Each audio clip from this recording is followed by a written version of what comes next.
7:30. We're on the air? Yes. Okay. I call to order the Borough of Oradell Zoning Board of Adjustment meeting for April 21st, 2025.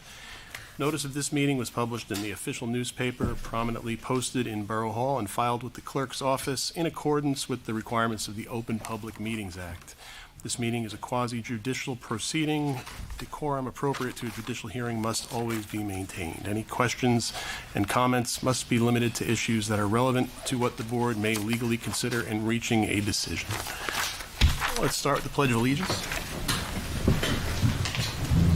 Pledge of Allegiance. To the flag of the United States of America, to the republic for which it stands, one nation, under God, indivisible, with liberty and justice for all.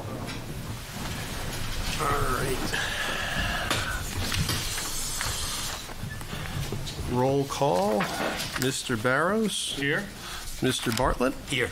Mr. Campriel. Here. Ms. Day. Here. Mr. Lau. Here. Mr. Michaelman. Here. Ms. Odinsky is absent. Mr. Devine. Here. And I am here. All right. Approval of zoning board meeting minutes from March 17th. Does everyone receive the copy? Does anyone have any changes, concerns? Can we have a motion to approve? I'd like to make a motion we approve the minutes of March 17th meeting. All right. Can we have a second? I'll second. All right. All in favor? Aye. Opposed? And I abstain. Okay. Thank you. Motion. Second. Day. All right.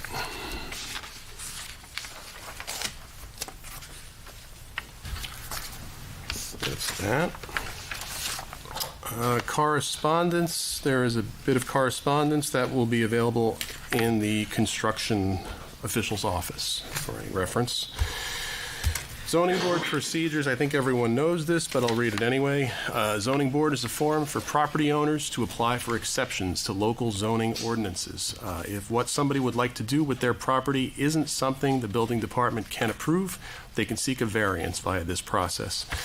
The way we conduct these meetings follows the procedures laid out by the New Jersey Municipal Land Use Law, and that's what determines what can be said and when it can be said. Thanks in advance, everyone, for your understanding and cooperation. I believe everyone's sworn in already for the one application we have tonight? Yes, that's Okay. correct. No new cases will be started after 10:30 p.m. At about 10:30 p.m., we'll look for an appropriate break to postpone to the remainder of next meeting, although keeping our fingers crossed, this might be the one. Memorial of resolutions. So we have two resolutions from last time.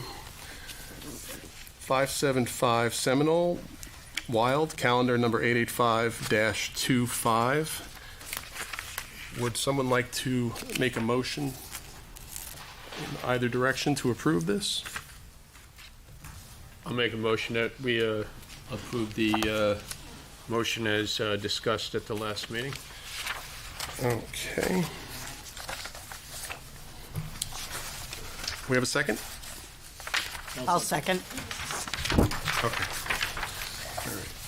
So.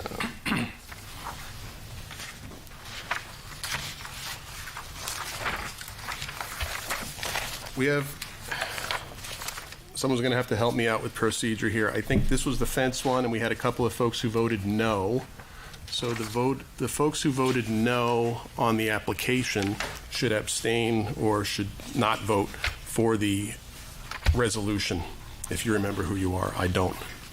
Let me do a roll call. Could we? Mr. Michaelman? Abstain. Mr. Lau? Yes. Ms. Day? Yes. Mr. Camparelli?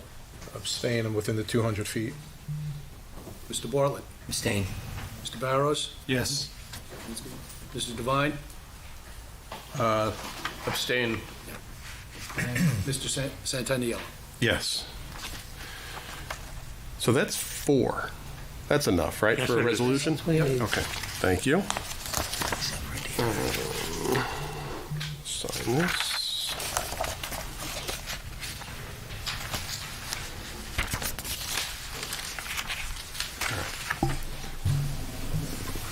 not sure why. I think we have to swap that sheet with this one. I'll show you in a second. Next one is calendar 887-25 Allen, 475 Summit. This one I had to recuse myself from because they're a neighbor. So can we have a motion to approve this resolution? I can't do it. I'll move to approve the resolution for calendar 88725 as written. Okay. We have a second? A second. Okay. All right. Can we do the roll call? So, Mr. Michaelman, Abstain. Mr. Lau, Yes. Ms. Day, Yes. Mr. Camparelli, Yes. Mr. Bartlett, Yes. Mr. Barros, Yes. Mr. Devine, Yes. Mr. Santaniello. Abstain. All right. She's absent. Abstain. There we go. All right. That handles the paperwork. That was the one I was supposed to sign. We might have to just swap those. I think they're probably the wrong pages.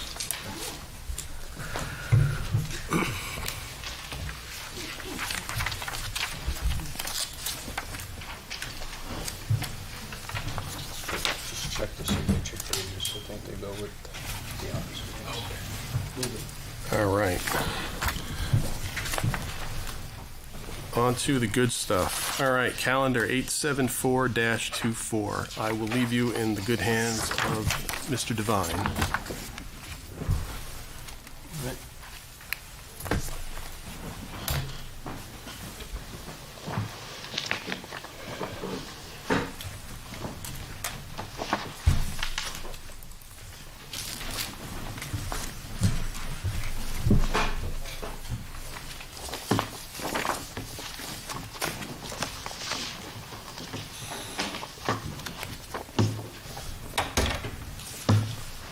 Good evening, Mr. Chairman, members of the board. For the record, Bruce Whitaker from the firm of McDonald Whitaker representing the applicant.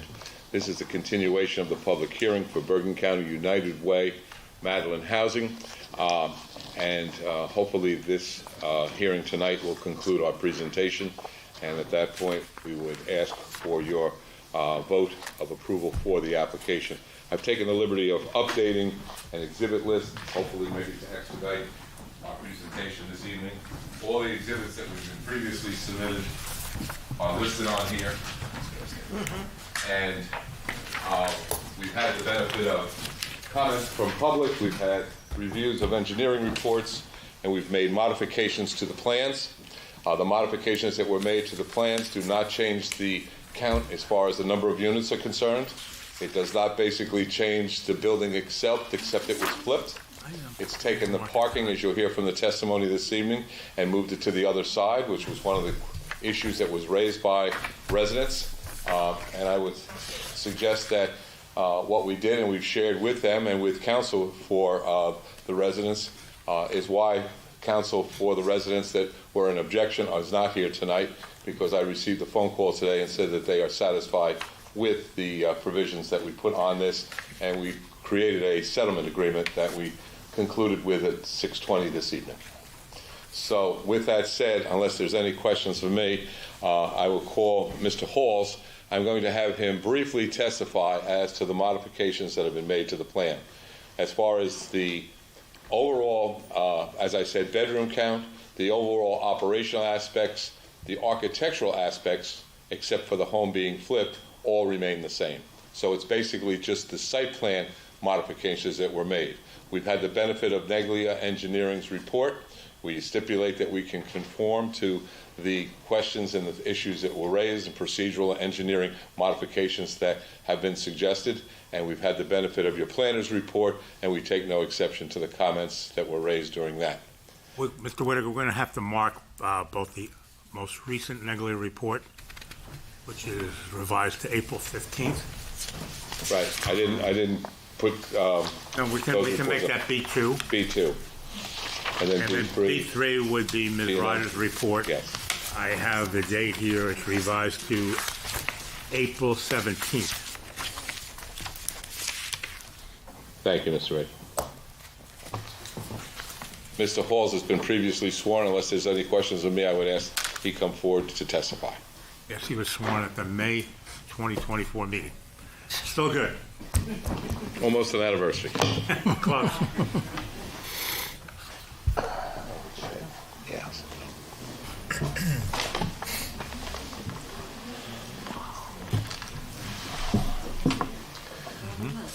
Mr. Halls, you recognize you're still under oath, and all of the licenses and that you have are still remain in full force and effect, correct? That's correct, yes. Okay, so with that said, you've heard my opening comments that we've made revisions to the plans, and those plans we have marked as A15 this evening, and you have correspondence of 3/20/25 that we've marked as A16. That correspondence basically reflecting the modifications made to the plan. Is that correct? That's correct, yes. So what I would like you to do tonight is to put on the record what the modifications are, and from a site plan aspect, drainage aspect, landscaping aspect, comment as to any modifications that were made based upon those changes to the plan.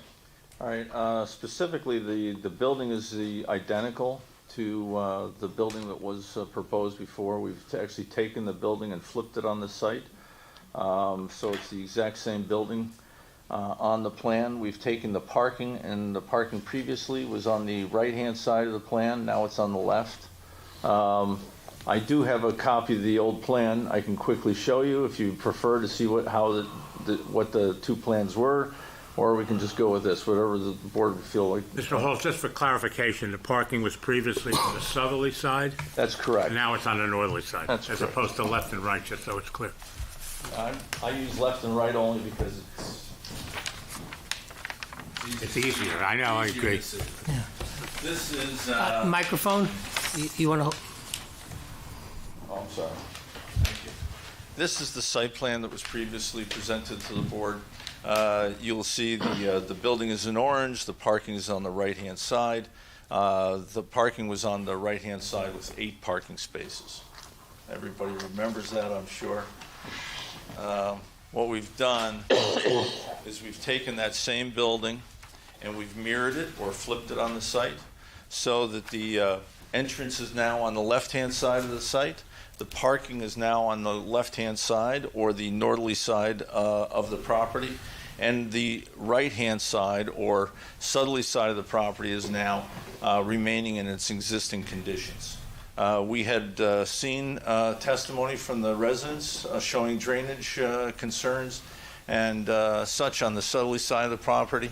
All of that you showed in the video would still maintain in the same fashion it does today. So there's no change at all to the current drainage that's situated on the property itself. Our proposed building is exactly the same size as what was previously proposed.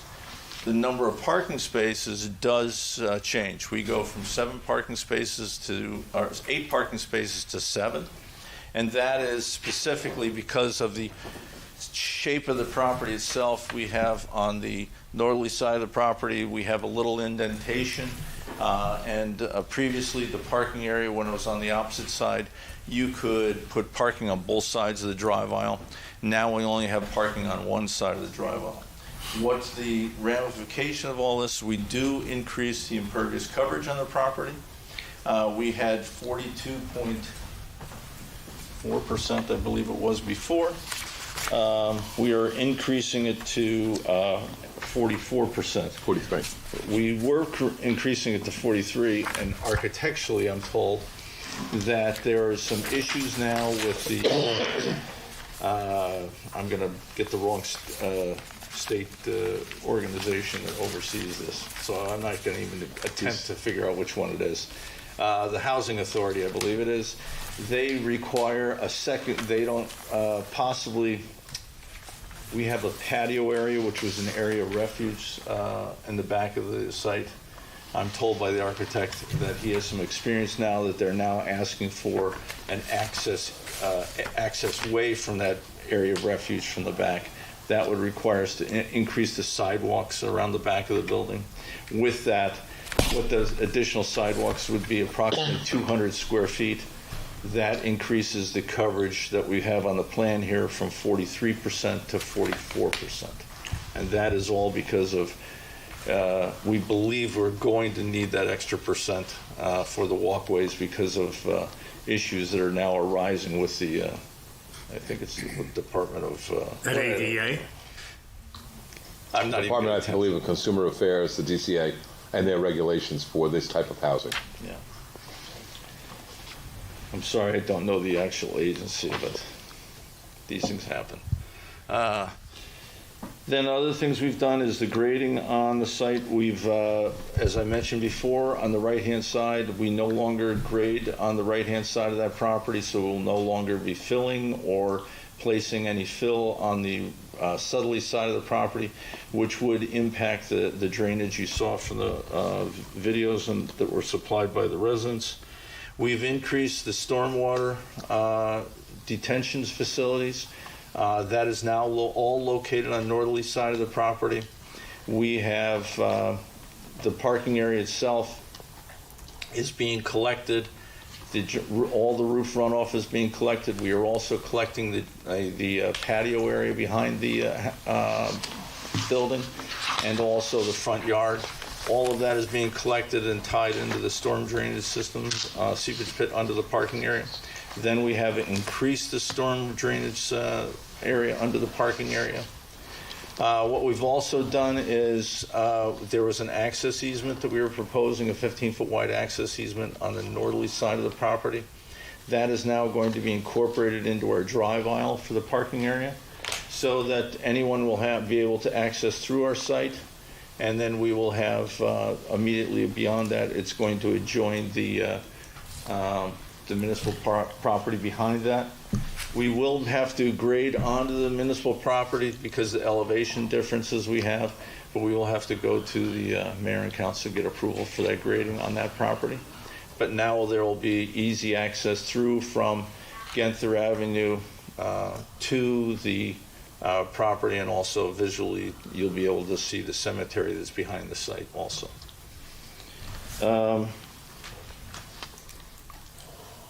There's a retaining wall that we set along the rear property line, which we have it as set as 2.5 feet from the property line itself along the rear. Then we've added additional landscaping. Specifically, we've added more street trees across the front. We've added additional landscaping of the retaining walls along the back of the property, trying to screen the rear yard of our property with the adjoining neighbors. Then we've also added arborvitae screening all along the northerly property lines so that we're screening our parking area and from the adjoining property immediately to our north. In connection with the landscape screening with the retaining wall, it's understood we're going to have a retaining wall, and then in front of that retaining wall, facing towards those neighbors, that's where the screening will be. So the look of the retaining wall will be reduced, correct? That is correct.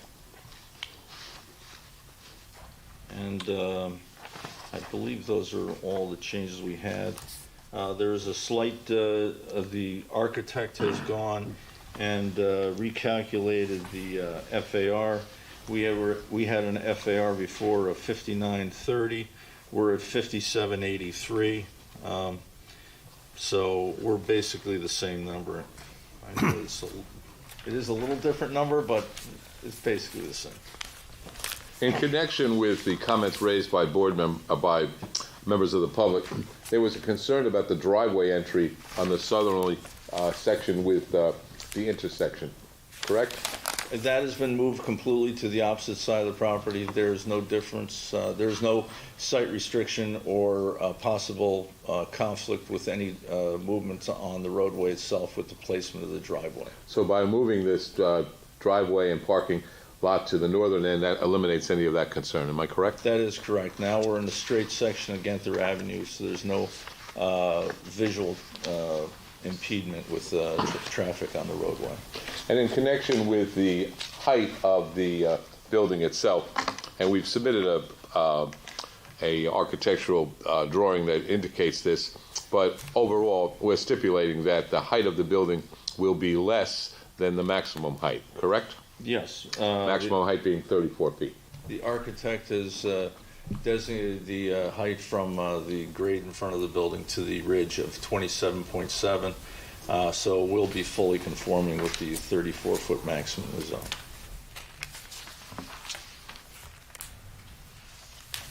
All of the drainage that's being proposed will meet all of the stormwater management requirements, correct?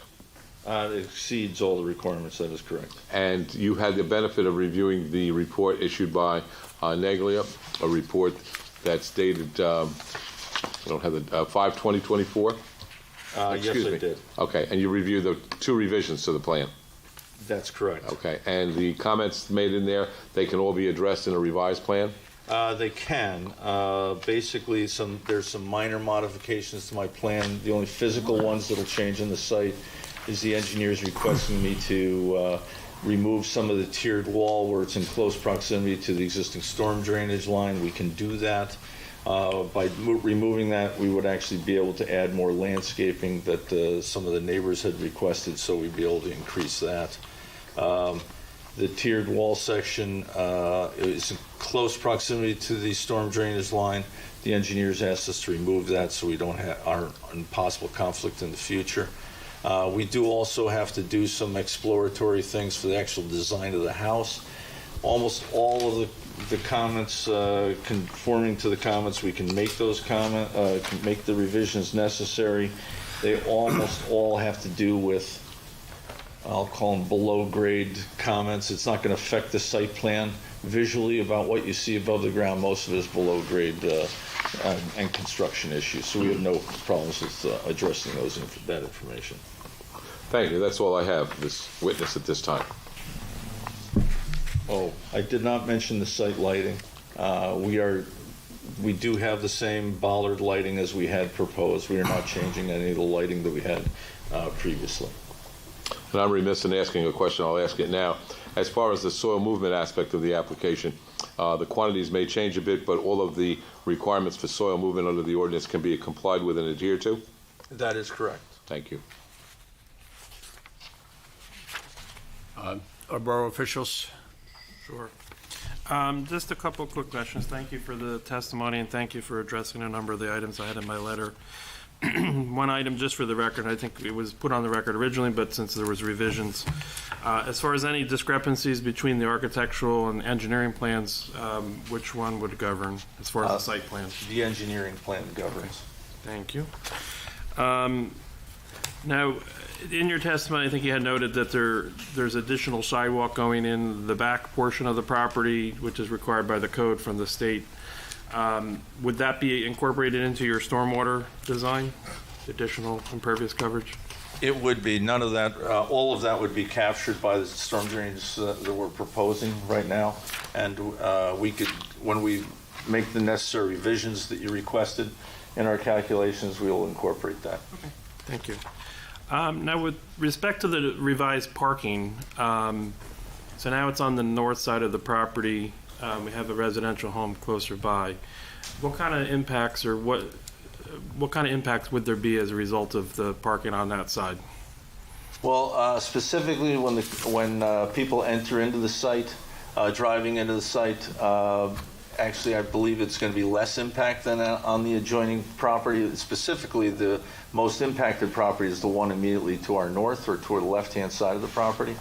Cars coming in, they'll actually be turning to the right, so that visually the headlight impacts would be the biggest impact that they'll experience from cars moving in and out of the site. Headlights will be turning away from their property, so there'll be minimal impact with that. Cars coming out of the parking spaces will back up and go towards the street. So again, that property owner will have the least amount of impact with this layout that we have here, because the parking spaces are head in or directed towards the building and away from the adjoining properties. So I believe that what we have here, the way we've designed it, plus also adding the landscaping along the northerly property line, that we've minimized the impact on the adjoining property to the north. Okay. Now, you mentioned landscaping. what's the benefit of the landscaping along that side? Specifically, we've chose a green giant arborvitae, so they're, I don't want to call them deer resistant, but they're more deer resistant than other plantings. So they are going to give a thick visual screen and remove that visual impact that you would have from the cars on that side of the building. Okay. And would those arborvitae eventually, as they grow in, that would help screen the house too, I would presume? It would. They grow very quickly. They grow roughly about a foot per year to 2 foot per year, depending on the soil conditions and the watering. And they get very dense. They don't lose their branches in the bottom, so they get very thick. So it should fill in a very short period of time. Okay. With respect to parking, you had, in your testimony, you had indicated the proposed parking, that was a total of 7 parking spaces. Could you refresh our memory? What is the parking requirement for this property? It is 7 parking spaces in accordance to the RSIS requirements, so we are conforming with it. We had chosen previously to increase the parking to 8 so that we had the area for it and we could fit it. And we thought that was a better plan because of the narrowness of Genther Avenue. It's a narrower pavement width. What will happen now is if we do have guests that come over there and there isn't a parking space available, then they would have to park on the street like the other residents on Genther Avenue. Just to refresh everyone's recollection, Mr. Toronto, it's in one of the prior transcripts, testified that the requirements from the RSIS of 7 was more than sufficient for the needs based upon his review of similar projects they've been involved with that are in no longer a work in progress but are functioning, and that their parking lots are generally empty other than for employees and once in a while visitors. So the 7 works. Thank you. And then as far as the reconfiguration, I guess everything still meets the ADA requirements as far as slopes and elevations and grades of the site? That's correct. Everything, it does meet the ADA requirements. Our sidewalks, the areas around the building, all of that is 100% ADA. Wherever I didn't say that right. It meets the ADA requirements. Okay. Very good. And then with respect to the retaining wall, thank you for making those adjustments that we noted. With respect to the retaining wall, is there fall protection on the upper portion of the wall? There is a fence shown. It actually is not required by the building code because of the separation between our sidewalks and the wall, but we'll provide it because the professionals requested it. Fair enough. I have no further questions of this witness. Thank you. Caroline? First of all, just to clarify, the cemetery that we're referencing is behind the property. Is that block 1205, lot 1? Yes, it's this. It's northeast of the property. It's the portion of the rectangle is shown just northeast of the property. That's lot 8. You're saying lot. Oh, that's lot 8. Lot 1 is a vacant lot up in the back. So it's lot 8 that's the cemetery? Or Lot 8 is the cemetery. Okay, thank you. I'm sorry. Okay, fine.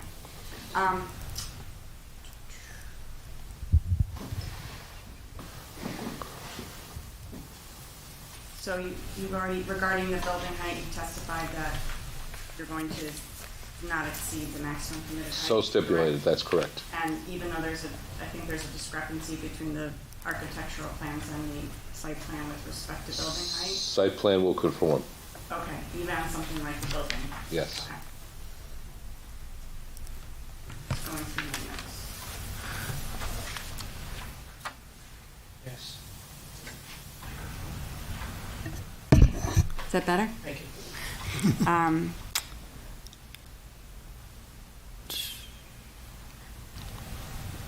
So you testified about the lighting. Are we going to see any type of illumination calculations or with resolution They are on the compliance? plans. They're on the There are plans? they're bollard lights, and it shows the illumination. It shows the illumination?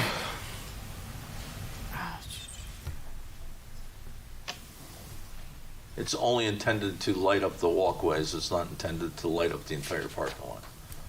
Okay, I understand, for safety purposes That's then. correct.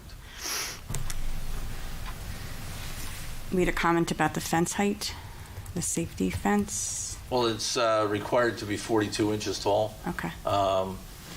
It can be, it only has to be fall protection, so it could be a split rail fence. It doesn't have to be child-proof. We don't have to meet a railing requirement. Okay, and I did have some comments about tree removal.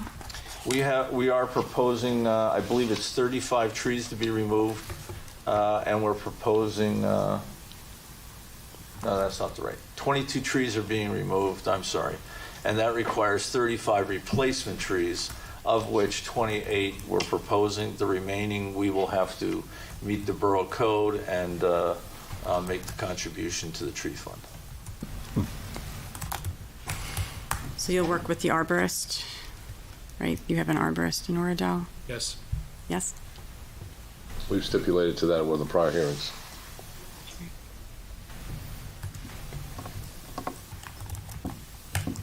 That's it for me, thank you. Stephen? Mr. Duncan? Thank you. Most of my questions were asked. Can you refresh my memory in regards to garbage removal? And is there an area there to be? There still is. It is in the northeast corner of the building. It's in the most northeast corner of the building. Oh, I see. It's that site. The Proposed sidewalks Got it. leading to that. That's all I have. Okay. Bob, ask Bob. I'm sorry. I have no questions, Mr. Chairman. Thanks. Okay. No other No legal questions. Okay. I just have a couple of things. With the revision, will this have any impact upon the graves? On the cemetery itself? Yes. Actually, it might be a positive. It's going to provide a easier access to the grave site. The cemetery is back there. It's not going to physically touch any of that property. Okay, so there'll be no impact upon the gravesite? No. Okay. Now, the next thing, we saw some dramatic video of water rushing off and like. Will this development in any way exacerbate, make worse that runoff? Will it have no effect? Will it be better? It'll have no effect. What is that runoff that you saw, the dramatic photographs and the videos? That is the water that's coming down Brookside Avenue from Kinderkamak. The water comes down. There used to be an open brook that used to flow through here. The municipality came in, I think it was in the 1960s, and piped the channel at that point in time. What happens is during the heavy rainstorm events, water can't get into the system, or the system is too small and the water comes out, and it continues to flow in the same patterns that it did before, and that's what you see in those videos. Okay. I was trying to visualize it. So as water runs down the hill, it's going to now strike a building which isn't there at this moment. But we're going to have a building. The water is going to run around to the it's going to run around to the sides. Will that have any impact upon the neighboring properties? No, it'll work in the same fashion it does today. Right now, the water comes down Brookside Avenue. The low spot is right at the intersection of Gunther and Brookside. And then the water leaves the roadway, and what you saw in the video is the overflow water that left the roadway, that actually flows, it actually leaves the roadway in almost in a southerly direction, and then it flows in a circuitous route getting back to the on its way to the river. All right, so if I'm understanding you, the property itself with the new building is not going to impact this at all? No, not at all. In fact, where you saw the videos and the water that was flowing in the fence, that'll all continue in the same fashion it does today, and we are out of that area. Thank you. That's why we provided the non-disturbance area the way we did. And if you recall the transcript of 2 meetings ago, the neighbor that showed the video did admit under oath that the drainage was not emanating from the applicant's property, but was flowing across that corner of the property. Yeah, I'm assuming that. I just wanted to make sure it doesn't make things worse. No, it's not. Can you just elaborate on what the surface area is going to be for the easement? Is it going to be asphalt or? The portion that crosses our property is going to be a paved, Similar to paved the parking area. what you Similar park to in the the- parking area, it's not going to change. Similar to the parking area that we parked in behind the building. And it'll be the responsibility to the owners to maintain it and keep it clean and open for anybody who wants to use it? The easement is, the applicant owns the property, but the easement goes across the property for a right-of-way for people to go over it, but the maintenance of it is by ownership.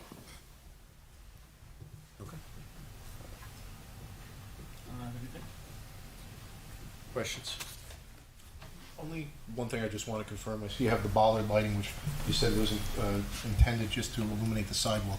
There's no lighting on the parking area, right? There's no freestanding? No, that's not. That was testified before. That's not what we proposed to do.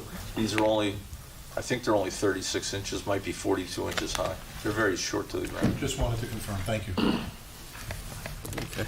I just had one question about, I know that there is a historical marker on the, I guess, in the center of what will be your property or your driveway. Has there been plans to move or relocate that? We will have to relocate that to put in the driveway. We will temporarily remove it, and then we'll reinstall it. So it's, I believe it might actually be on the property at the moment. So we're probably going to have to relocate that.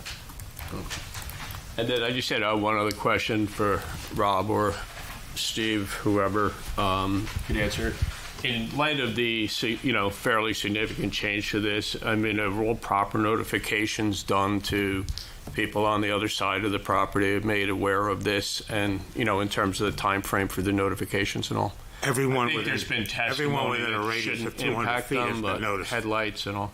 There's been no change in terms of the quantum of property owners required to be noticed, because the 200-foot list includes all areas of the property. So it didn't have any impact at all on the property owner list. Okay. Maybe just to follow on to that question, though, the property owner to the north, right? So they were noticed, are you saying originally when, okay. Everyone was noticed. Right, but did they receive notice of this change? They received notice of the application. But not of this change. They'd have to go onto the Oradell website. It was not required. It's not required. Okay, I understand. And there's no new relief being requested. No new So variance. the variance relief we originally requested understand. remains the same. I It's understand. not on the record. I have a few other questions, unless you're... Go ahead. Okay. So maybe just to follow on to some of Mr. Michaelman's questions. So how close is the house, or I think there's a retaining wall on the southwest or the southeast side. How close is that to the water that, in these maybe more extreme events, how close does the house come to that stream of water that flows from Brookside down to You're asking about our new house? the new house? How close is it?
It's probably at the closest pot, it might be 25 to 30 feet. Okay. From that storm runoff that we're talking That's about. correct. It's not flowing straight through our property. Mm-hmm. It's,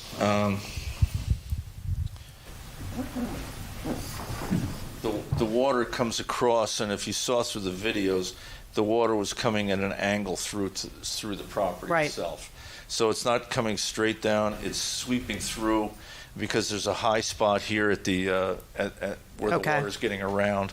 So it sweeps through the back of the adjoining properties and cuts off diagonally. So it's about 25 to 30 feet away. Right. So again, back to I think your testimony that the new location of the house, right, is not going to impact the flow of the water, to the extent we have an extreme event, and it's No. Previously, we were building up to the edge of the property line. Right. And we were putting a wall along there. Now, we're not doing anything within 30 feet of the property. right. Okay. So we've made a substantial change. Mm-hmm. Okay. Maybe a question for David. So, given given the change, the testimony that we've heard, do you agree that, that with Mr. Hall's view that, the situation with the water flowing down Brookside and over to the Hackensack River, that's not, this new, design is not going to make things worse for the property owners on the south side? Yeah, so what's presented before you this evening with the revisions, that leaves that whole southerly portion of the property untouched. So it's not going to change the existing grades and contours through there, which will allow the water to flow there as it does today. Okay. So it should have no impact on those residents. Okay.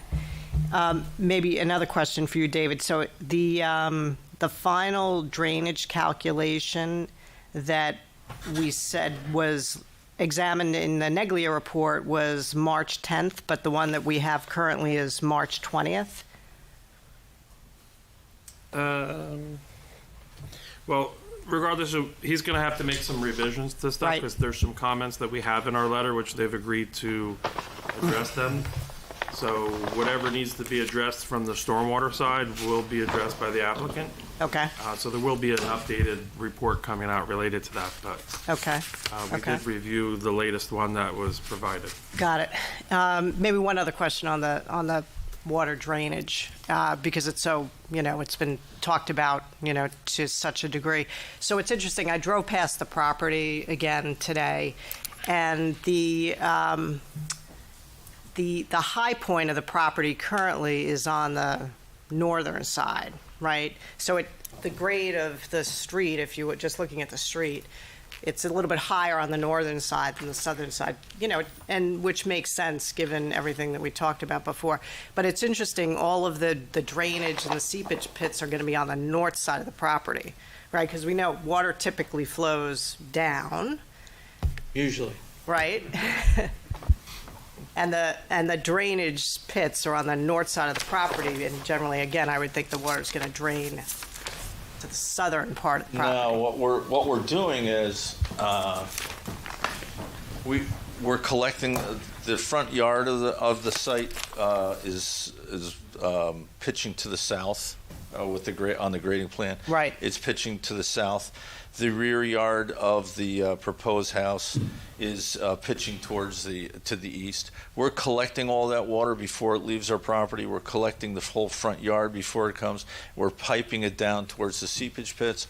Then we have a trench drain at the end of our property before it gets to the municipal property. Mm-hmm. If in the event that we have such a major storm that it overtops or it reaches that capacity, it's going to flow out of the trench drain and flow onto the municipal property. It's not going to affect any of the surrounding properties. Okay. Maybe one other question. The arborvitaes that are going in on the north side, how tall are they going to be when you install them? They're 6 to 8 feet. Okay. Okay. All right. That's all I had. Just one follow-on question to that, or, either to David or to the applicant. I mean, we had, I think, asked a question a while ago. I mean, has anybody approached anybody regarding the easement and whether or not, with all the construction going on, it makes sense to increase the street drain capacity there? Through the existing, I think they put in some sort of storm tunnel or pipe at some point in time. So to answer the question, I mean, so that's the improvements that they're doing should have no impact on what's there today. I mean, that's really a matter for the mayor and council to look into for the future. Correct. As far as doing some sort of study to look at that. But as far as what's being proposed here, improvements that should have no impact on the existing system that's there today. Okay. And with all you noted in your report as of the other day, I mean, there were still some significant discrepancies on terms of the water runoff that you were working with them on. Yeah, there's a couple items that need to be worked through. I spoke to the engineer prior to this meeting. We'll work through whatever matters should the board act favorably upon the application. We can get to where we need to as far as the stormwater. Any other questions? I guess with that is, does any other members of the public have questions for the witness? Could you come up, state your name and be sworn in? Paul Atsunas, 50 Beverly Road. My question is, on that south portion of the building, there's a part of the building that comes out, and there's 3 little boxes there. What are those 3 little boxes? That is the AC condensing units. Air conditioning units? Yes. Now, concerning the water flow coming down, if it should be a very strong water flow, have you calculated to see if anything would go to those 3 box areas? And then it could, like, because it's like a corner there, and it could, well, you're going to lose your air conditioning units, but then the water will come back out. 30 feet away. Did you calculate anything on that? Those units will be approximately 4 to 5 feet above the elevation of the. Oh, they're going to be above grade.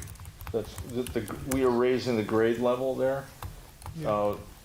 and the AC units are also going to be up at the first floor level of the building.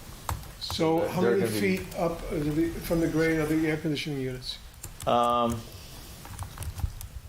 the existing ground, it's only about 2 feet higher than the existing ground where the AC units are, but it's approximately 4 feet higher than the water level would be. And that water level is based on what type of storm? Oh, I'm just looking at we'll just talk about what we saw in the video. Or what you saw in the video? Yeah. Oh, okay. Because that you can understand. All right, thank you. Please.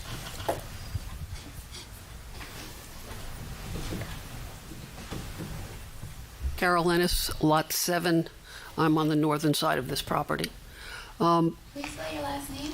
ENNIS. I've lived in my home for 30 years. My family has lived down there. Chairman, if she's going to make a statement, I need to swear her in. I thought this was just a time for questions. Okay, I'll ask a question. Should I incur a water problem, who's responsible? I live on the northern end.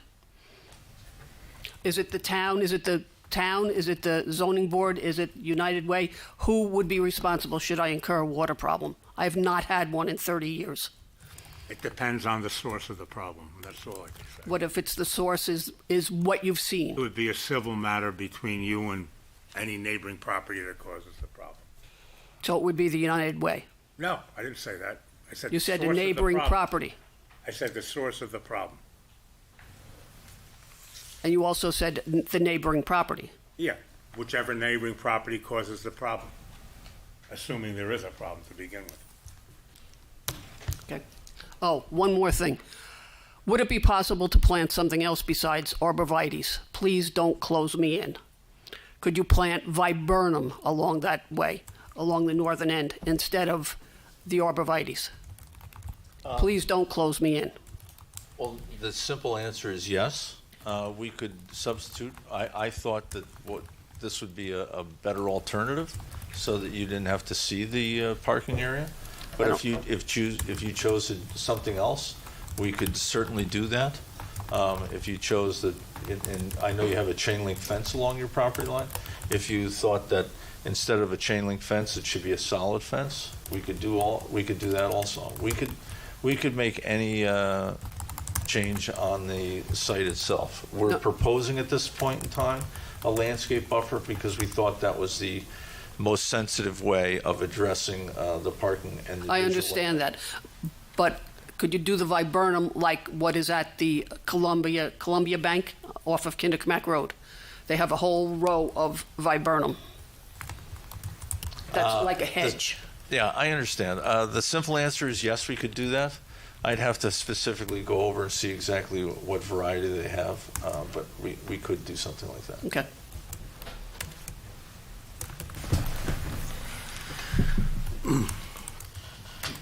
Any other questions from the public? Okay, at this point, do you have any other? I'm going to have Mr. Vergona testify to just two questions I have of him. If I have him come up. Mr. Vergona was similarly sworn at the May 24th, 2024 meeting. Qualified as an architect. Just to set the record straight, recognizing you're still under oath, your licenses are still in full force and effect. All of the testimony that you provided before in connection with the architectural elements, the materials being used for the roof, the siding, et cetera, and the concept and look of the building, that all remains the same. Am I correct? Yes, it does. And in connection with the height calculations, am I correct in saying that the height will not exceed the maximum permitted by the ordinance? It will not. Thank you. Any questions? Any other questions for this witness from the professionals? I have none. No, thank you. I do not. Any questions for this from the board? From the public? At this point, move on to the next. Is there any other There's no further witnesses, Mr. Chairman. I think procedurally the next would be if there's any additional comments from the public, and then I have a summation. Okay. To that, we'll open up to the public. If anybody else would like to make any further statement regarding the project. Ms. Ennis. Would you raise your right hand, please? Do you swear or affirm that the testimony you'll give in this proceeding shall be true, shall be done? Yes. If you could just give us your full name and spell your last name, please. Carol Ennis, E-N-N-I-S. Thank you. I'd like to highlight that an Ennis or a member of the Ennis family has lived on Genther Avenue for more than 100 years.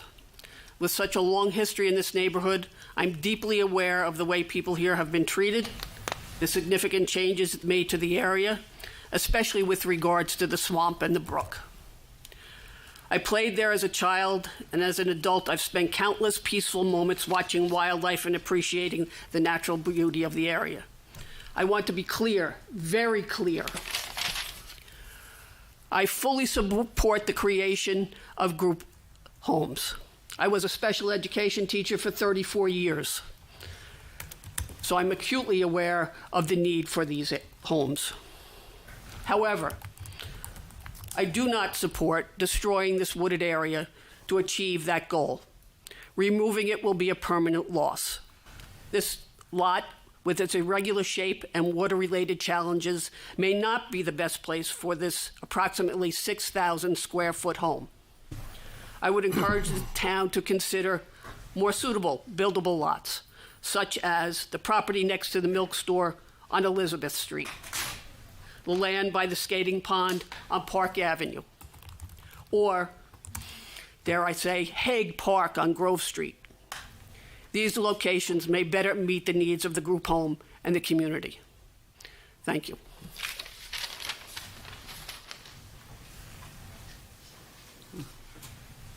Is there anybody else from the public who wishes to make any other statement at this point in time? Okay, with that, we will close the conversation, and you, Mr. Whitaker, would care to make your summation? Yes, before I do, just in response to Ms. Ennis's position, it's recognized, and I'm sure council would the board would confirm, that before the board the concept of an alternate site is not something within the jurisdiction of the Zoning Board of Adjustment. I just placed that on the record.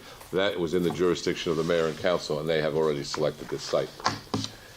With that said, on behalf of Bergen County United Way Madeline Housing Partners, I first would like to sincerely thank the board for their time, especially not only all the board members, but Mr. Reagan for staying on, Mr. Mitchellman for staying on for this year until this application could be heard, because as we recognize, we have the type of application that requires affirmative votes from 5 of the 7 members.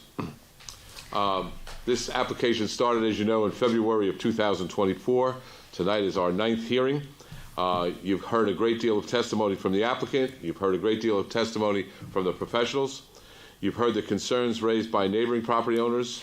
You've had the benefit of the reports from your engineer. You've had the benefit of the reports from your planner.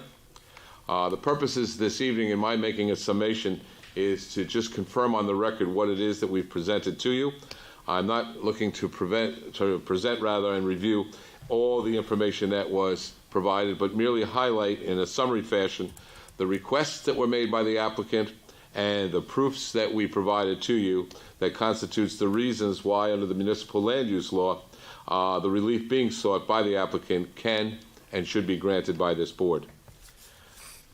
First, the applicant entered into an agreement with the Borough of Oradell in 2020 to construct the 2-story community residence that consists of a unit with 4 bedrooms on the first floor, a 1-bedroom and a 2-bedroom unit on the second floor, for a total of 7 bedrooms on the property owned by the borough. That property, as you know, is Block 223, Lot 5. The agreement provides for a conveyance of the property after approvals are granted and construction is ready to commence. The approval was also provided and done in connection with certain affordability controls with the New Jersey Fair Housing Act. And it's a stipulation by this applicant that obviously the applicant is going to comply not only with the agreement they've entered into with the borough, but in connection with meeting all the requirements under the New Jersey Fair Housing Act. The property, as you've heard, consists of 19,943 square feet, where in this zone only 7,500 square feet is required. It has a width of 248 feet, where only 75 feet is required. It has side yard setbacks being proposed of 54 feet and 35 feet, where only 10 feet is required. It has a building coverage of only 20%, where the maximum in your ordinance is 25%.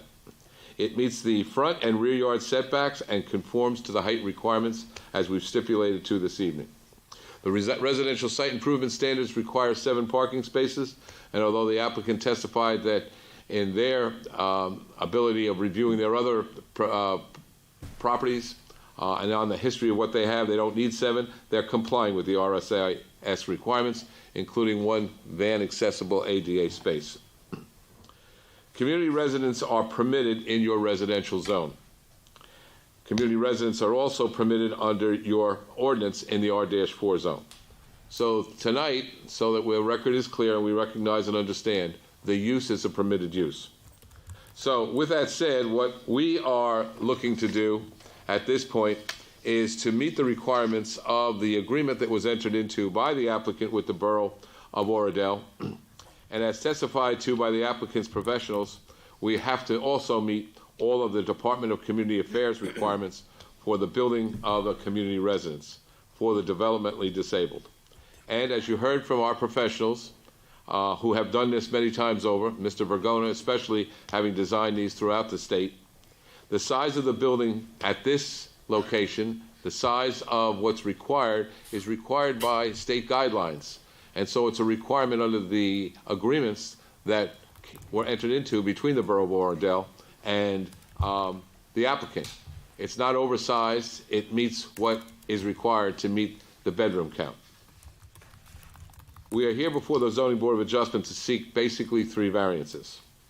The applicant is proposing a maximum floor area ratio that exceeds the 20%.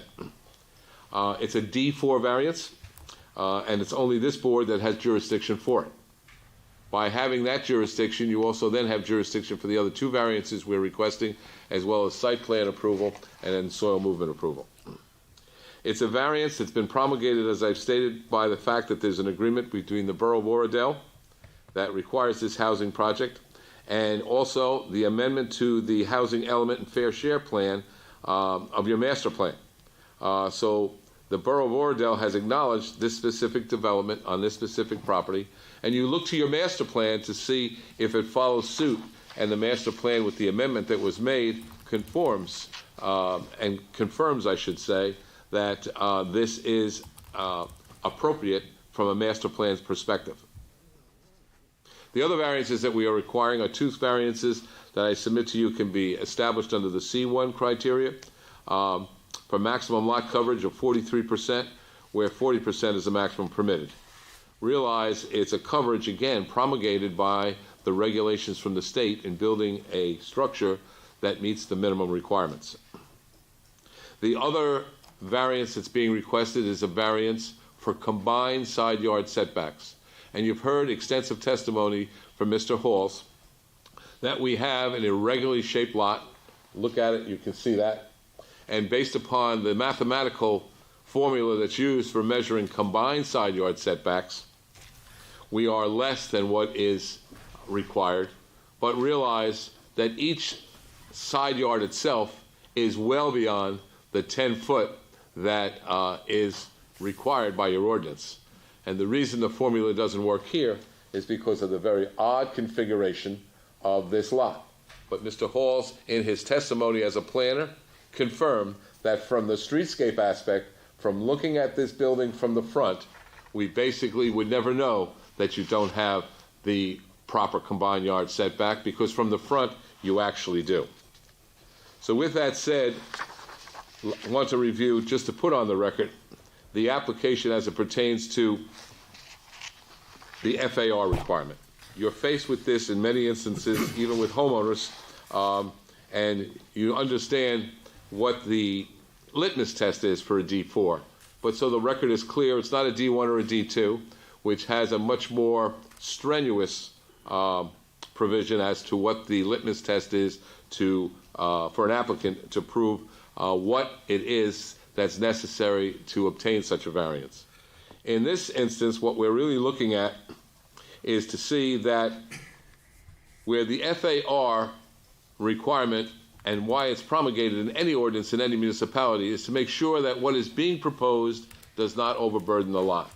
And you heard the testimony here that although the FAR is over, basically because we have to meet those state requirements, the overall building coverage is less, because you have to remember we have a lot that's 2.6% greater than what is permitted under your ordinance as far as lot area is concerned. So I would submit to you that the special reasons at this point falls within the parameter of the municipal land use law to grant the FAR. Because what we basically have to do is to show you that there are special reasons in this instance, and that the FAR will not create any adverse impact from a density standpoint. And I would respectfully submit it in this instance, it doesn't, because as we've had the testimony of our professionals, in which there has been no planner that has contradicted our planner's testimony, the FAR on this property, by the size of the property, by the location of the building itself, and by the requirements under the agreements, can certainly be implemented without any substantial detriment to the zone plan or the zoning ordinances of the Borough of Oradell. It's important to note that on the basis of these three variances being requested, that we meet all the requirements of the agreements that have been entered into between the Borough of Oradell and the applicant. As I've stated, both of these variances that are C1 dimensional variances can fit the criteria of the C1 based on the irregular shape. But you also need to recognize that as an alternative, the variances for the dimensional aspects can be granted under a C2 variance. There is a substantial benefit that far outweighs any detriment. And if we have to look at a benefit here, we're providing for a community residence. Group home is one of the defined words in inherently beneficial definition in the municipal land use law. And there, I say, in and of itself, constitutes the substantial benefit to this community. Most recently, you've heard a great deal of testimony in support of the application from Oradell residents, from individuals, for parents who need this type of housing. The housing has been endorsed by the Borough of Oradell at this location. It's the type of housing that you've heard through the testimony that was initiated by the applicant in many other surrounding communities. And now Oradell has the opportunity to open its doors and to provide this type of housing to its citizens, something that they have come to expect. So with that said, the board, I believe, has been presented with more than sufficient evidence to support this application for site plan approval, for soil movement approval, and for variance approval. And on that basis, we respectfully request that you open the doors to the Borough of Oradell as the governing body stated in their agreements with this applicant, and grant us an approval this evening for the relief we're requesting. With that, again, I thank you for your time and consideration. Thank you. Mr. Whitaker. With that, comments from the board or ex-chairman, and Okay. you spent more time on this than most of us. That's the reason I stayed. Okay. And thank you for that. Would you like to make your comments? Yeah, as was mentioned, this was inherently beneficial. The importance of that is that we don't have to demonstrate any positives because that's a given. Normally, we would look at the positives and negatives, and you'd want the positives to substantially outweigh the negatives. Well, we've already got the positives determined because it's inherently beneficial. But we have heard enough testimony that's pretty high up there. What are the negatives? The thing that concerned me the most was the flooding. We saw visual proof of that. And that's why I was concerned, and I wanted to know, how is this going to make things worse? We have direct testimony that it will not. So the most significant negative doesn't exist in terms of putting this property here. We've heard members of the public voice concerns about that, but apparently those concerns have been addressed, and they have agreed with the applicant. So I don't see anyone here voicing concerns anymore. Therefore, when we take a look at it from the standpoint of positives, negatives, we've got the positive, that's already determined. The negatives really don't exist to a large part. The property itself, it looks like a larger house. Probably a little out of scale for the neighborhood, but still permitted. And I don't want to repeat the closing argument of counsel, but for all of the reasons he stated, I saw nothing with which I disagree. I believe that this application should be approved based upon the fact that it's inherently beneficial, and the positives, frankly, substantially outweigh the negatives. Thank you. Cannot say it as eloquently as Mr. Michelman. We appreciate all the time and testimony. What I'm having a little trouble grappling with is we've been here for almost a year, and we've done a big change. There's been discussions with other neighbors, and unfortunately, we're only hearing from the ownership of Lot 7 now, and that, the applicant maybe didn't reach out. I understand. I know you don't have to, but when we're talking about doing neighborly things and opening the doors of Oradell to, your use, maybe it would have been good to potentially just maybe have some of that sidebar conversation while you were settling with some of the other applicant concerns with the other neighboring property owner. Other than that, I support everything that Mr. Michelman is saying and what we heard from Mr. Whitaker. The positives are there, but ultimately maybe there's one thing that I thought fell a little bit short leading up to this meeting. I'll leave the rest of my board to continue from here. Okay, I think the C variances are easy. It's an inherently beneficial use. It's not in tension with the zoning code, and the hardship with the size of the lot or the shape of the lot is obvious.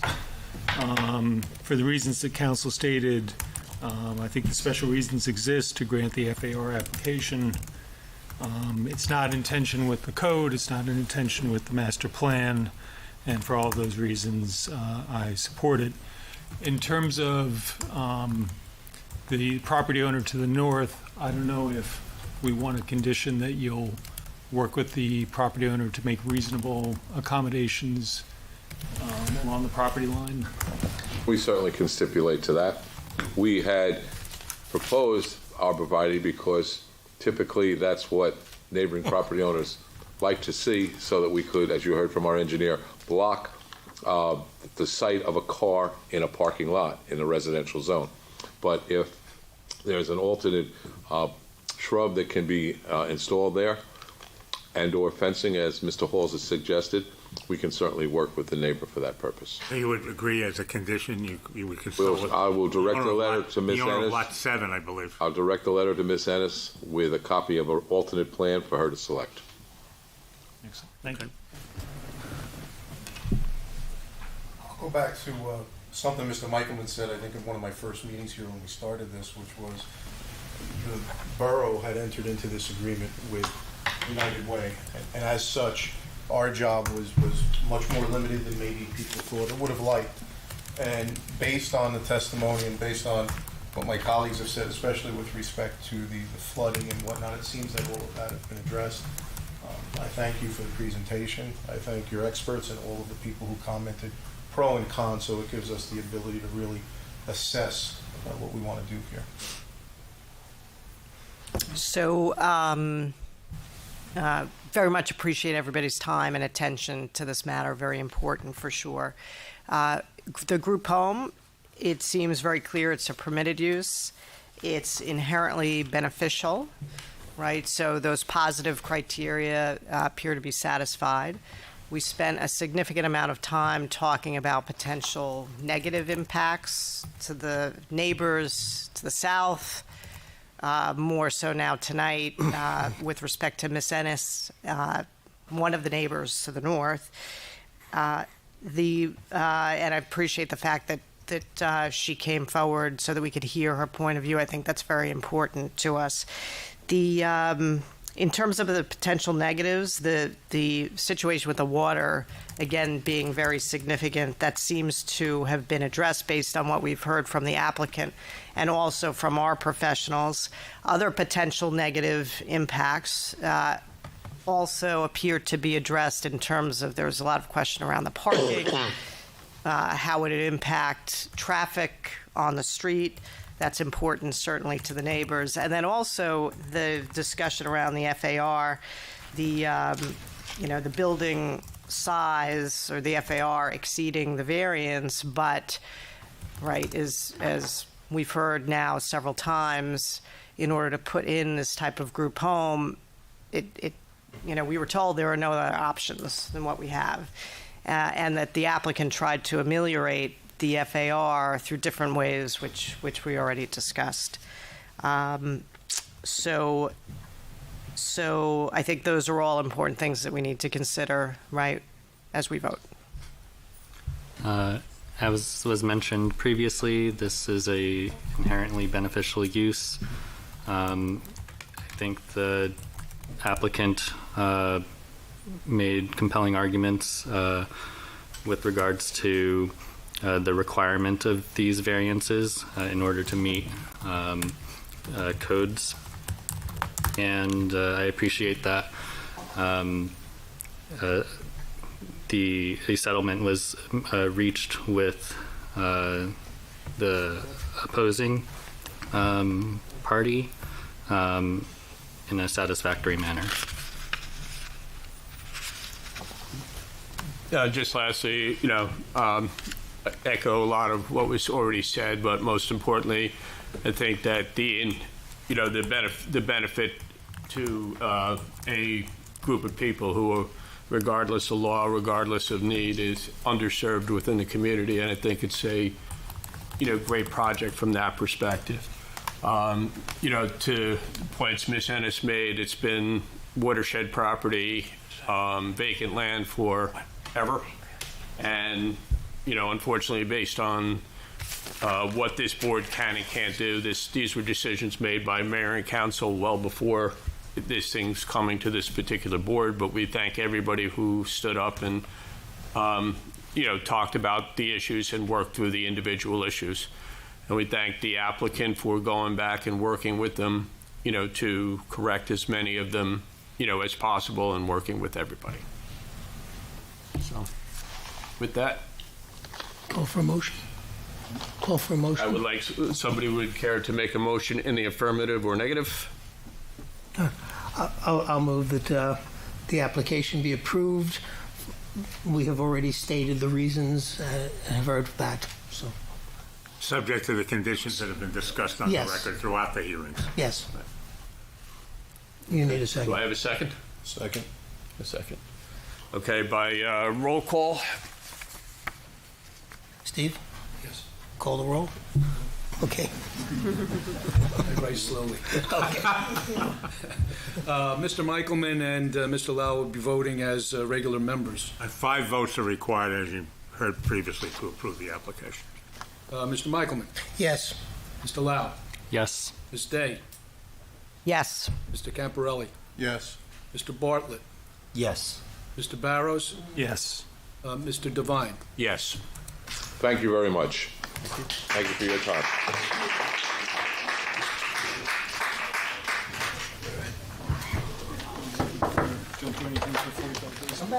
Oh, yes, just obviously, you know this better than us, but nothing can be done till all of the final details are worked out with the town, and you get your 45 days. We're well aware of that, Mr. Chairman, yes. You know it better than I know it. Hopefully, Mr. Chairman, we'll have a resolution for the May meeting. We can thank you for staying on with this and helping especially us newer board members. Folks, the meeting is still going on. If you would take it outside, please. Okay. Well, we'll get the resolution hopefully to you for the May meeting. Okay. It'll be long, though. It will be a long one. Again, and thank you very much from the board for staying on and, getting us through this You're welcome. particular. Thank you. And with that, you're in charge.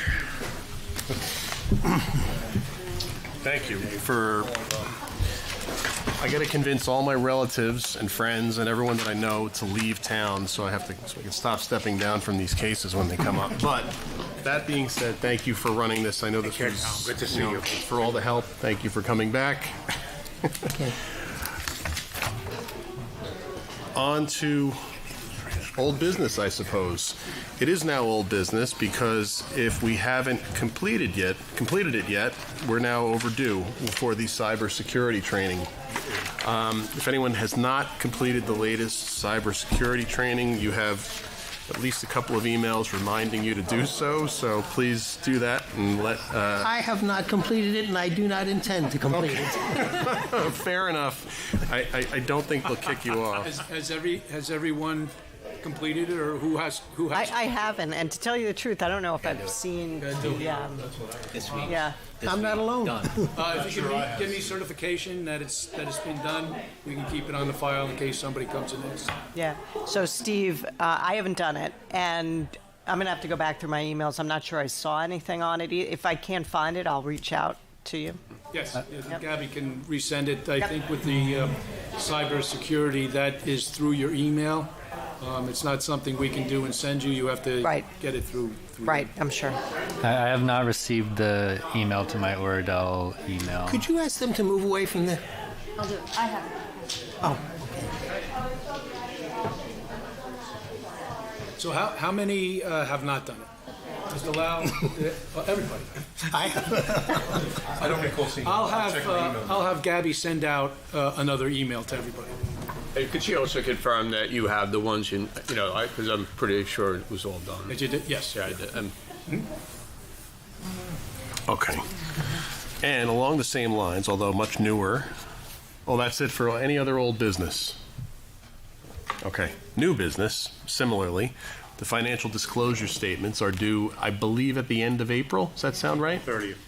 Okay. So we don't have a lot of time, but we did, again, just receive an email telling us how to get in. If you've already logged in, it'll be your same username and credentials as last time. Otherwise, if it's the first time around, you might have to establish an account. Questions, other new business? And again, give me certification that it's been done. I did it today. I don't feel like getting a $100 fine just to leave today, so. You'd be the one, right? Yeah, exactly. I'd be the one to get. Okay, I do have two. Well, then you can come back at any time. I'm never coming back. We'll find an excuse. That's true, I'm sorry. But I want to thank Bob and Marvin for standing by and helping out. It would have been a disaster, I think, on my trying to get everybody organized to take care of things and almost start over again. Okay. But thank you. Okay, you're welcome. Thank you. I do have two things. One, I wish I'd handled, in all the years I was on as chairman and everything, I always thought that the minutes of a meeting had to be pen and ink. And therefore, I never considered that the video done by OPTV could be the minutes. A couple of months ago, I started to think, well, why not? So I went to the municipal land use law, and in minutes, it describes what must be included, but it doesn't describe the medium. There is no requirement that it be pen and ink. It doesn't have to be paper. So I looked at other sections of the state laws, and once again, they don't require a written document. The only thing that it really talks about in minutes is that it should be a summary rather than a verbatim. But it's not a prohibition, it's just it should be a summary. The video from OPTV, I believe, and I want council to approve that, and I know Bob won't be here, but you might want to speak to current council. I believe that we can take the video from OPTV and at the next meeting adopt that as the minutes. The board secretary would affix an electronic signature, and you now have the minutes. We would never fall behind again, which we did on occasion when we had multiple meetings, lengthy meetings, or when there was a staffing problem in Steve's office. Not his fault, there's just nobody there to do the minutes. Sometimes we actually had an outside secretary do this. So the board can actually be current immediately. By the next meeting, you've got the minutes done, so you're current. Now, written minutes, frankly, are good. It's a nice summary. So I'm not suggesting you stop this, but what we currently have now is the written minutes are the minutes. Then you have the OPTV recording. All I'm suggesting is we flip that so we're current. It has the added advantage of having everything that's in there. It doesn't have editorial judgments as to what should go, what shouldn't go. You have the exhibits on there. Therefore, I think there are strong advantages to using that as the minutes. And still, Gabby can write, perhaps without the pressure that exists now, so that you can still have it on the website. People can look at that. They can see a summary. If they want to see the detail, they go to the minutes, which is also on the website. So not for tonight, because I would like council to agree with my analysis of this. I'm not an attorney. I'm just a poor retired CPA. But I'd like that. And if that's the case, this board would consider my suggestion to adopt the OPTV video as the minutes with the board secretary affixing an electronic signature.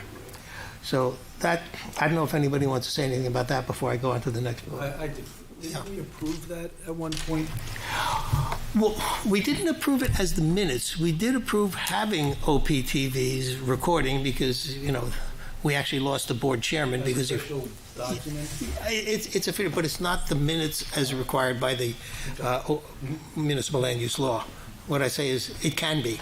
Yeah. There's no prohibition that I could find that would prohibit that. That's nice. Nice to know. I think it's a good idea. I think because if you're viewing it, that video, you get to hear every word. You get to see how it's presented, how the person is presenting it. I think it gives you more insight. And you see the exhibits. Then responsible for the maintenance of the electronic record. I mean, the town itself. Well, what we do, and I think now it's all on YouTube.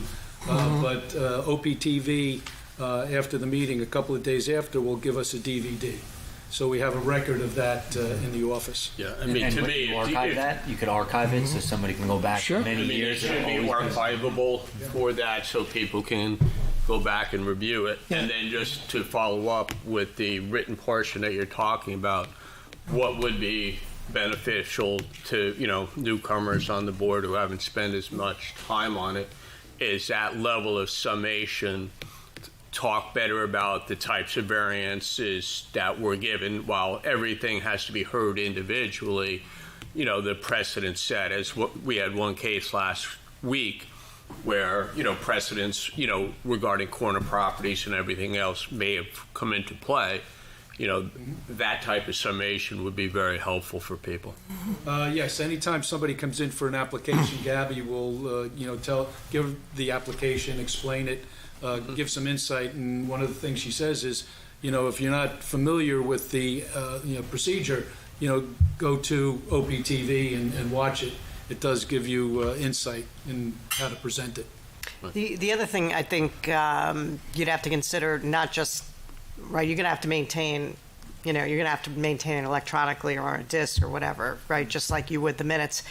The other thing that occurred to me, too, is someone is going to just need to make sure that there wasn't some technical issue where the video or the audio cut out for some period of time, right? So as long as someone... That happens. Back Yeah, right. I've had that happen. Right, and that's the reason. Before we sign off and say this is our, our memorialization of the minutes. Well, that's the reason why I would like us to continue to have the written minutes, which in the event of a technical failure, you could have the written minutes which become the minutes of that meeting. Mm-hmm.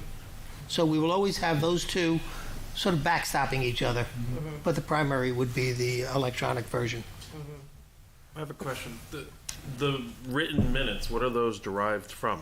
Does Gabby will actually, she will actually watch the video. Exactly. She watches the video. So I guess if there's a glitch, transcribes it. And she may be watching this right now. Hi, Gabby. Yes, she is. Yes. Well, she's watching it, right, and she's Yes. summarizing it, but then we have to approve the minutes. Yes. So if there's something material that's missing. So, and even when folks miss meetings, the way we recertify to be eligible to vote is by watching the recording. So we're already 100% dependent on the recording, whether we approve the written or not. Yeah, like I said, I did benefit from the minutes for this this application because there was a restart. So I was able to read the minutes and realize I didn't have to watch that meeting. No, you didn't have to, but frankly, I hate to put that. I wish I had thought of this when I was sitting in that chair because I would have asked for it. But You can yes, still come over. no. Which brings me to my Your wife suggested that. anything to get me out of the house. Yes. Okay. Now the second thing, I stayed on for the case that was heard tonight. That's over, and I'm over. Therefore, Steve, if you would notify the borough administrator that there is a vacancy for the second alternate on the zoning board, because I submit my resignation from the board effective at the close of this meeting. Thank you, sir, for giving me this opportunity. It's strange. After 20-something years, it was nice to still be needed. And it was nice to be able to help out in that regard, because if I didn't take this position, someone would have had to go through and play tapes for 1 year's worth of meetings and all. And it just made sense from the standpoint of the borough for me to stay on, and it fed my ego for me to stay on. So again, thank you for the opportunity. Thank you. Thanks for doing it. Yeah, thank you for coming back. I know we kind of went through a period where all of a sudden we lost a lot of board members and we had a lot of turnover. So you coming back, Bob staying on, thank you. That really meant a lot. I'm glad we were able to make this happen. Okay. That being said, are we good? Is that it for new business? So financial disclosures, end of the month, check in your email if you don't have it. Just submit the certification to us. And I did it. That being said, open to the public for public comment. Here we go. Well, as soon as 50 Beverly Road. Although it might seem quite logical and it seems convenient to do what was proposed by Mr. Michaelman, the only problem is that the state has their rules and they would have to agree to it, and I would think that they would want all of the municipalities to do the same thing. And I don't know if they would just allow us to do what we want to do. So, I mean, somebody would have to look into that. I don't know. Okay. No, I was just going to ask where in the state, where does it say that the state would be required to approve this? I couldn't find that. Would you give us the citation? Well, I don't know please? about the state, but whoever, because when I look at minutes, I've seen minutes of other towns. You're going by the same definition I went by. I was wrong. I thought it had to be a written document. It's not required. I looked at the law. It doesn't require it that I could find. So if you can give us a citation, I'd appreciate it. Yeah, but the thing is that other municipalities are not doing it. They don't have OPTV. We are lucky and we have OPTV and they do a great job. But the thing is that if somebody would have to approve this, I don't think that we could go on our own and do this and say that that is totally legal. Once again, give us a citation that requires that. I don't know. I mean, But you're stating it as a fact. But I'm not saying this as a fact. No, I'm just saying that I would think that it makes sense to do what you want to do. But what about the rest of the state and the rest of the towns? Are they going to be doing the same thing? And I think that there should be some uniformity to minutes of towns. That's all I'm saying. The good news is we're not going to figure this out tonight. Yeah, I know that. I would imagine that Bob probably doesn't want to weigh in on this. Would be appropriate. We will. They could arguably find my successor. Understood. Yeah. So we'll bounce this off of our new counsel when he's back for the next meeting, And the borough attorney. and the borough attorney, and we'll. Yes. We're gonna check with our legal experts to see if this question that you're I concur posing with that. Actually, Very good. But we would have done that anyway. So. Yeah, I mean, the only reason... That was the request. I was going to go home, but as you see, I was ready to go, but then this thing came up, and I Well, let us hold you. felt I had a comment on it. That's all. Okay, thank you so much. Good evening. Thank you. Anyone else in the public? Not seeing a show of hands, we'll close it to the public. Do we have a motion to adjourn? I'll make a motion that we adjourn. Second? Second. All right, all in favor? Aye. Opposed? Have a wonderful evening. Okay, I'll turn my back down.